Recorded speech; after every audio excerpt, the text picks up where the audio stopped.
The Driftless region came into my awareness several years ago when I worked in a rock shop. My name is Michelle Gibson. There were pieces of galena in a display case from the Driftless region. Galena is the natural mineral form of lead sulfide and the most important ore of lead and an important source of silver. I found the name Driftless to be intriguing, so I looked into it briefly at the time. This would have been sometime during 2017 or 2018. We are told it was called the Driftless region because it was bypassed by the last glacier on the continent and lacks glacial drift. The last ice age is known to us as the Pleistocene Epoch, defined typically as a period of time beginning about 2.6 million years ago and lasting until about 11,700 years ago, and the epoch during which Homo sapiens evolved. We are told that during the Pleistocene epoch, the continents had moved to their current positions on Earth, and glacial sheets of ice covered Antarctica, as well as large parts of Europe, North America, South America, and small parts of Asia. The glaciers didn't just sit there, as we are given the explanation that there was much movement over time, apparently with 20 cycles of the glaciers advancing and retreating as they thawed and refroze. The name Pleistocene first came into use, a combination of the Greek words for most recent, with Sir Charles Lyell, a Scottish geologist who is said to have demonstrated the power of known natural causes in explaining Earth's history.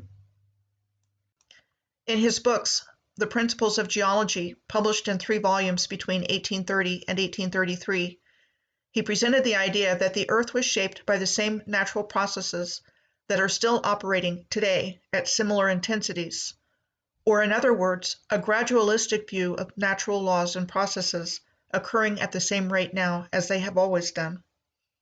This is in contrast to catastrophism, or theories that Earth has been shaped by sudden, short-lived, violent events of a worldwide nature.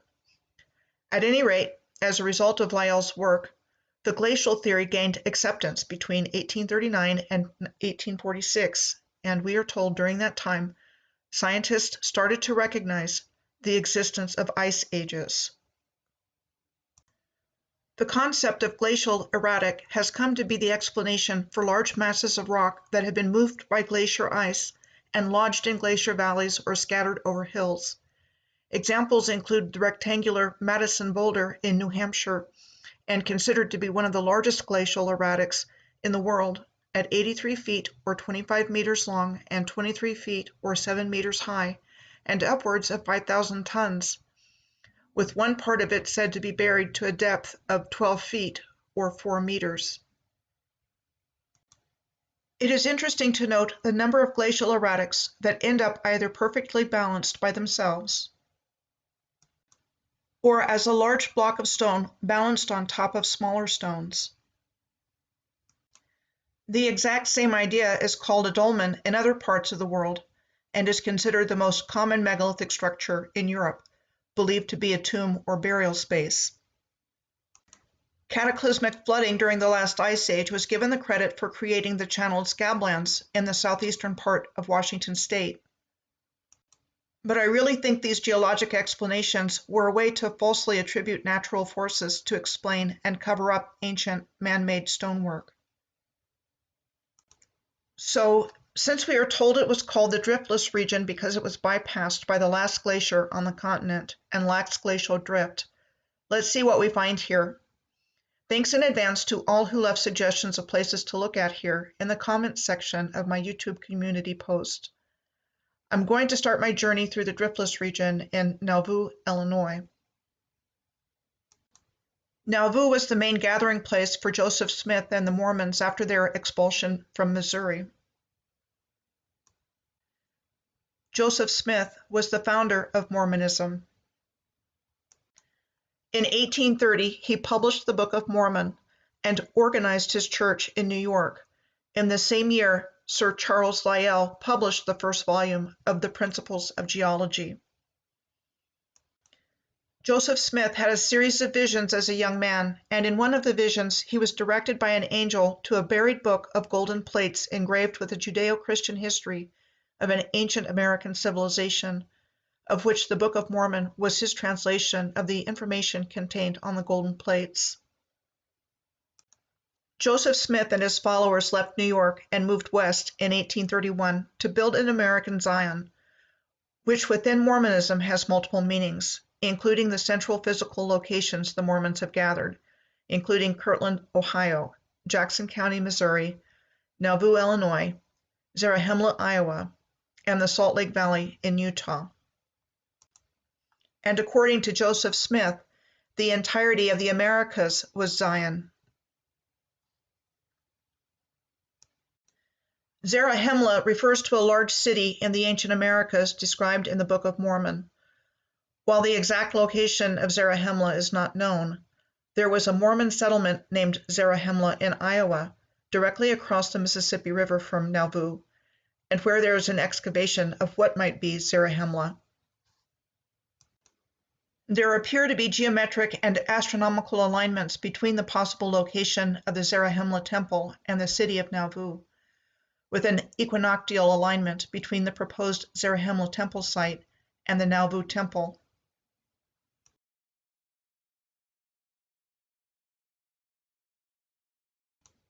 This is what we are told about the Nauvoo Temple. It was the second temple constructed by the Mormons, with its cornerstone being laid on April 6 of 1841, and it was designed in the Greek Revival style by architect William Weeks under the direction of Joseph Smith. Its construction was said to have been completed under the leadership of Brigham Young and in use by the winter of 1845. Interesting to see the windows at ground level in the photo of the temple on the left, and the wooden shacks in the foreground, in contrast to the limestone building in the background in the photo on the right. On June 27th of 1844, Joseph Smith and his brother Hiram were in jail in Carthage, Illinois, awaiting trial on charges including inciting a riot in Nauvoo, when they were both killed by an armed anti-Mormon mob that stormed the jail building. The Nauvoo Temple was only in use by the Mormons for 3 months, as the Mormons ended up leaving Nauvoo under Brigham Young's leadership for the Salt Lake Valley in Utah because of increasing anti-Mormon violence and sentiments in that part of Illinois. The Nauvoo Temple was said to have been set on fire by an unknown arsonist around midnight of October 8th and 9th of 1848, gutting the temple. Whatever was left standing of the temple was said to have been completely demolished in 1865. Then in 1999, the Mormon Church president at the time announced that the Nauvoo Temple would be rebuilt on its original footprint, and by June of 2002, a replica of the original temple was dedicated.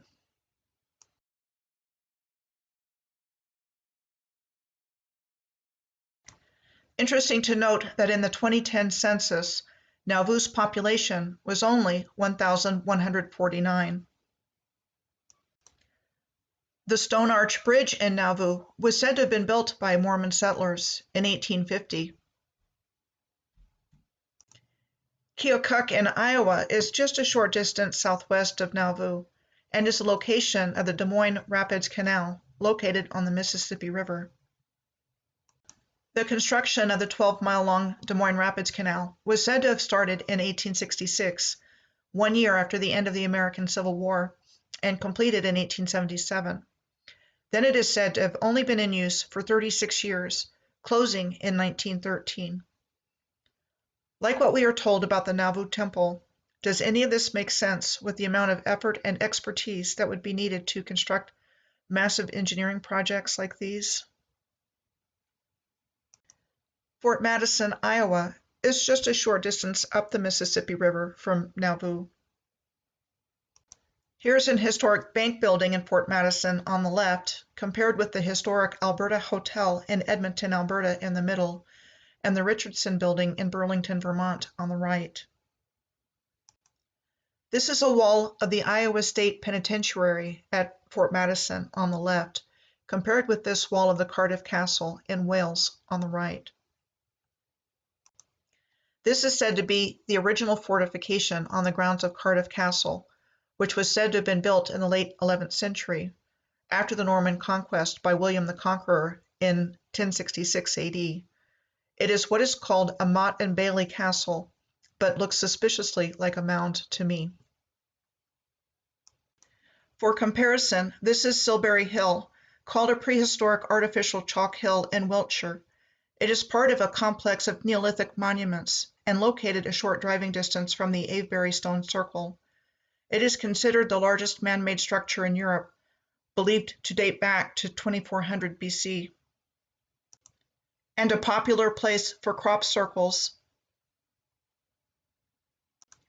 and other geometric shapes to appear. Galena is further upriver from Nauvoo in Illinois. It is the largest city in and county seat of Joe Daviess County. Charles Mound, called the highest natural point in the state of Illinois, is 11 miles or 18 kilometers northeast of Galena in Joe Daviess County. The city is named for the lead ore Galena, which formed the basis for the region's early mining economy. Galena was the location of the first big mineral rush in the United States. By 1828, Galena's population of 10,000 was said to rival Chicago at the time, and it developed into the largest steamboat hub on the Mississippi River north of St. Louis. The Galena Historic District is listed on the National Register of Historic Places on the top left, and it immediately reminded me of Portland, Maine in the top middle, Edinburgh, Scotland on the top right, the Kasbah in Old Algiers in Algeria on the bottom left, Old Zagreb in Croatia in the bottom middle, and Ellicott City outside of Baltimore, Maryland on the bottom right. Dubuque, Iowa is located at the junction of the states of Iowa, Illinois, and Wisconsin in a region known as the Tri-State Area. We are told the first permanent European settler here was a French-Canadian by the name of Julien Dubuque, who arrived in 1785.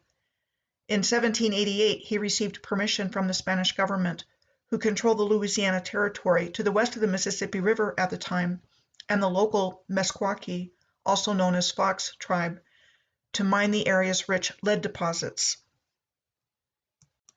The Julien Dubuque Monument, located in the Mines of Spain recreation area, was said to have been constructed in the late Gothic Revival style in 1897 at his gravesite.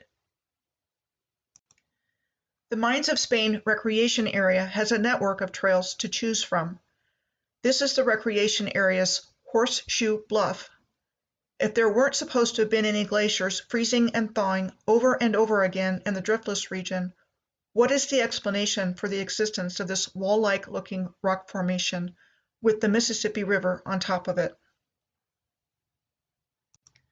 And why are there large cut and shaped stones seen around a parking area for Horseshoe Bluff on a street view from Google Earth? Elsewhere in Dubuque, the Phenylon Place cable car is found in the Cathedral Historic District, described as the world's steepest, shortest scenic railway, said to have been built in 1882 for the private use of J.K. Graves, a local banker and state senator. It is a funicular, also known as Incline Railway, a transportation system that uses cable-driven cars to connect points along a steep incline, using two counterbalanced cars connected to opposite ends of the same cable, and found in diverse places like Lookout Mountain in Chattanooga, Tennessee, said to have been constructed in 1895. The Budapest Castle Hill funicular in Hungary, said to have opened in 1870. The East Hill Cliff Railway in Hastings, England, said to have opened in 1902. And two operating funiculars in Pittsburgh, the Duquesne Incline, said to have been completed in 1877, and the Monongahela Incline, said to have opened in 1870. A couple of more things back in Dubuque before moving along. The Dubuque Star Brewery was established by Joseph Rumberg in 1898, which became one of the largest businesses of its kind in Iowa. Starting in 1885, Joseph Romberg was also the general manager and superintendent of the Dubuque Street Railway Company, which at that time was still powered by horses as streetcar service had started there in 1868. Electrification of the streetcar system in Dubuque came in sometime around 1892, and the system was only in use until 1932. Dubuque's north end was first settled by working-class German immigrants in the late 19th century. And the south end of Dubuque was settled by working-class Irish immigrants. Pikes Peak State Park is upriver from Dubuque and features a 500-foot or 105-meter bluff located at the confluence of the upper Mississippi and the Wisconsin rivers. Pikes Peak State Park is part of a larger system of parks that includes the Effigy Mounds National Monument, the Yellow River State Forest, the Upper Mississippi River National Wildlife and Fish Refuge, and the Driftless Area National Wildlife Refuge. The Effigy Mounds National Monument has more than 200 mounds, of which many are animal effigies, which we are told a hunter-gatherer culture built for unknown reasons.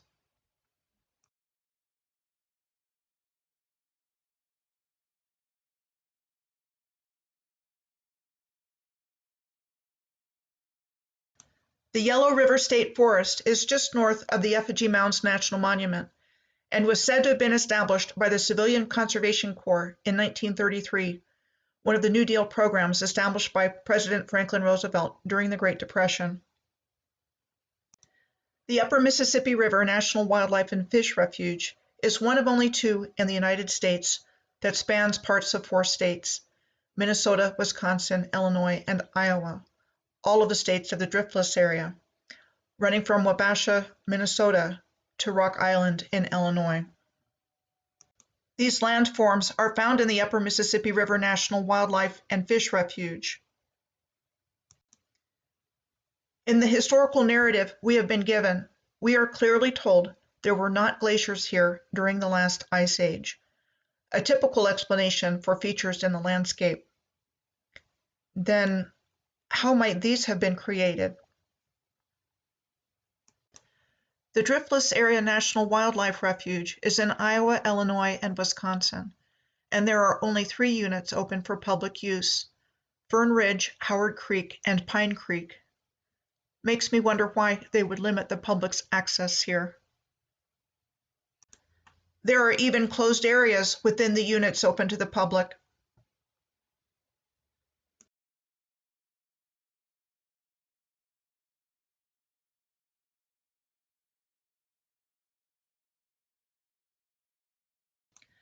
Let's take a look-see at the Driftless Area National Wildlife Refuge.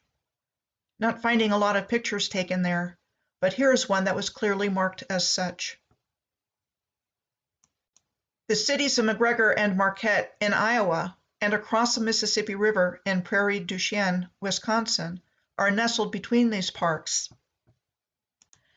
Alexander McGregor established a ferry landing in what became known as McGregor in 1837 after the end of the Black Hawk War in 1832, and the United States government opened up the expansion of land west of the Mississippi for settlement. The city of McGregor was incorporated in 1857. McGregor quickly became a commercial hub after the Milwaukee and Mississippi Railroad finished the railroad track for a line running from Milwaukee to Prairie du Chien in 1857, and grain from Iowa and Minnesota was transported across the river to send by railroad to Milwaukee. This photo is notated as McGregor in the mid-1860s. We are told more railroads were built to connect McGregor with cities further west. This hand-drawn map illustrated what appears to be the explosive growth of McGregor circa 1869. The Lewis Hotel was said to have been built starting in 1899, with the lead architect being the Austrian-born Hugo Schick of Schick and Roth, based out of La Crosse, Wisconsin.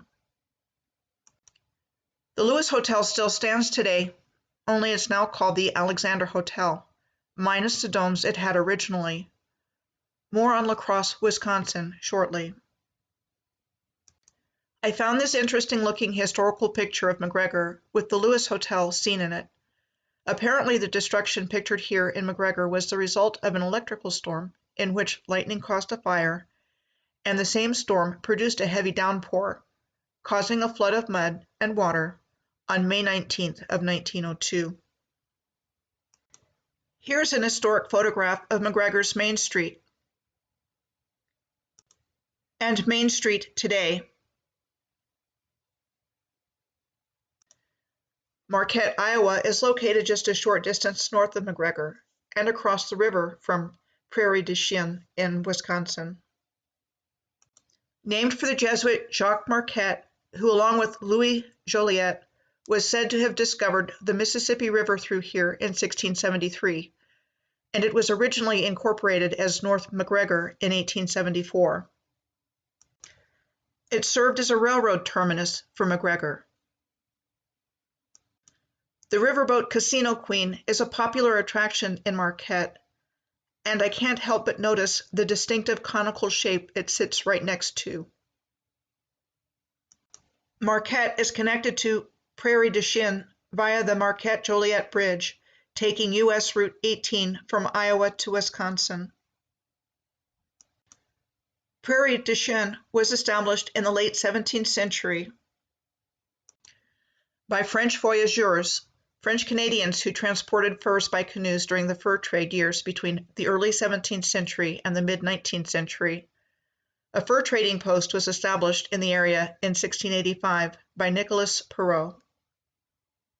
Then in the 19th century, German immigrant John Jacob Astor, the first prominent member of the Astor family in America and America's first multimillionaire, established the Astor Fur Warehouse, said to have been built in 1828, and was an important place for the regional fur trade for which Astor established a monopoly out west.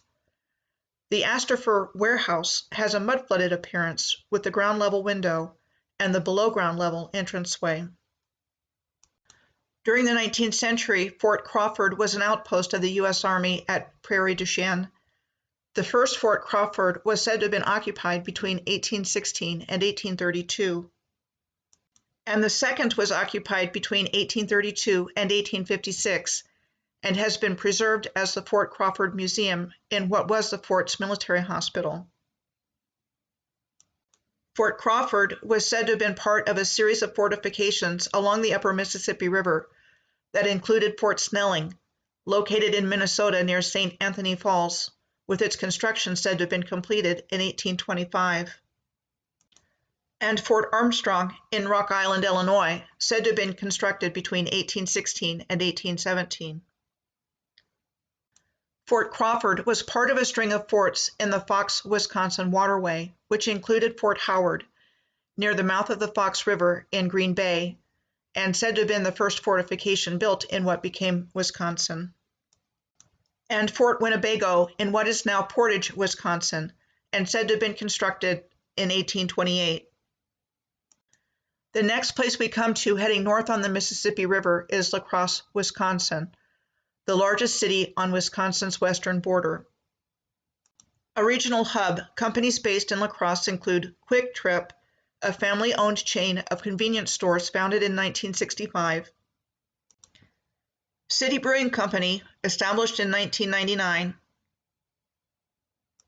after investors purchased the former brewery buildings belonging to the G. Heilemann Brewing Company, which had been originally founded in 1858 by two German immigrants, Gottlieb Heilemann and John Gund. And Trane is based in La Crosse, a manufacturing company of HVAC systems and building management systems and controls, the origins of which apparently date back to 1885, when an immigrant from Tromsø, Norway, James Trane, first established a plumbing and pipe fitting shop in La Crosse. The Locy Memorial Arch at the entrance of La Crosse's Oak Grove Cemetery was said to have been designed by the same architectural firm responsible for designing the Lewis Hotel back in McGregor, Schick and Roth, and built in 1901. Schick and Roth are also given the credit for designing other buildings in La Crosse, including the Old County Courthouse in 1904 and the Hallway House in 1892, now the Castle Lacrosse Bed and Breakfast. Lacrosse is surrounded by bluff lands, towering around 500 feet or 150 meters over an otherwise flat plain. The next place I'm going to look at is Winona in Minnesota, in the Mississippi River bluff country. It has a notable landscape feature called Sugarloaf, described as a rock pinnacle that was created by quarrying in the 19th century, towering over Lake Winona. Sugarloaf in Winona reminds me of Chimney Rock in Sedona, Arizona, where I live and see it every day. Lake Winona has a really massive band shell, which we are told was dedicated as a new structure in June of 1924.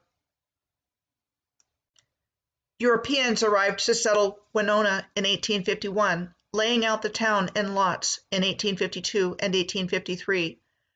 The first settlers were said to have been Yankees from New England, and then in 1856, German immigrants arrived to settle the area, and later immigrants from Poland.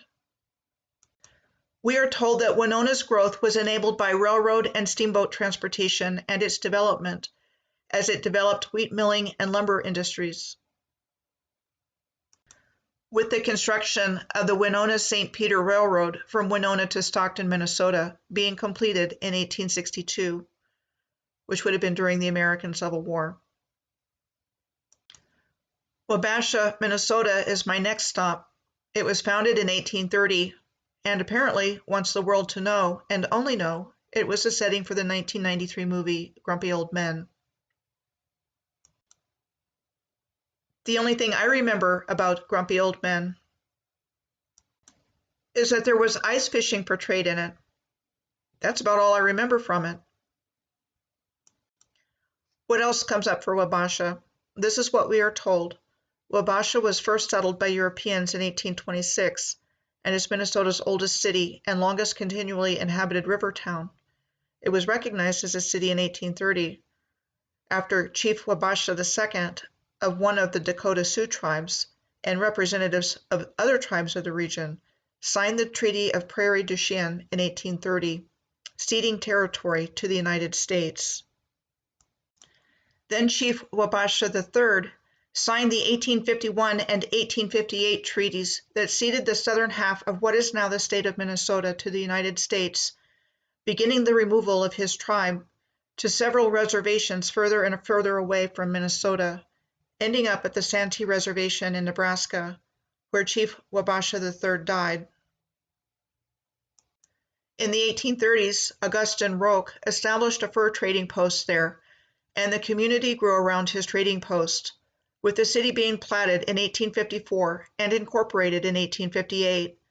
Wabasha became a bustling town, with industries like trading, clamming, factories, shipping, and flour milling, and it became a rail transportation hub in 1857, with 3 railroads intersecting here: the Minneapolis, St. Paul, and Chicago Railroad, the Minnesota Midland Railroad, and the Lake Superior and Chippewa Valley Railroad.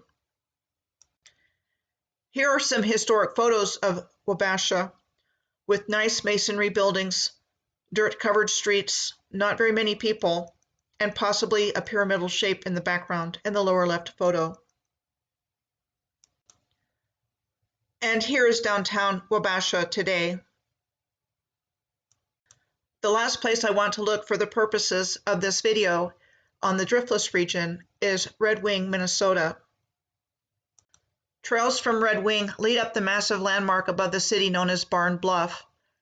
I have to say that one of my first ahas in this journey of waking up to the ancient civilization and the environment around me was realizing the code of how they managed to cover it up by calling everything natural and leaving it out of our historical narrative. The light bulb about this came on for me when I visited Mount Magazine in Arkansas several years ago, where Cameron's Bluff is located. Cameron's Bluff is such an ancient wall, there is some element of doubt, but there are some places you can really tell it is a built structure. I took these photos of Cameron's Bluff in Arkansas. I think the definition of bluff, meaning high cliff, is actually a bluff, meaning an attempt to deceive someone. Bluffs, canyons, mesas, and the like are actually really ancient infrastructure. The St. James Hotel in Red Wing is described as Italianate architecture that was built between 1874 and 1875, the year that it opened for business as one of the most elaborate hotels on the Mississippi River. The Minnesota Correctional Facility in Red Wing was said to have been constructed in 1889 and used to be known as the Minnesota State Training School once upon a time. And in case you are wondering, Red Wing, Minnesota is the home of the Red Wing Company Museum and Store, where you can find the perfect boot for the giant in your life. Again, I really appreciate everyone's suggestions, as I had a good list of places to look into in the Driftless region. I ended up sticking to places along the Mississippi River because that is the direction my research happened to unfold when I realized the Mississippi River runs through the heart of it. I am noticing a recurring pattern coming up in my research, so my next video will be about German entrepreneurs and settlements in the Mississippi and Ohio River valleys in the 19th century.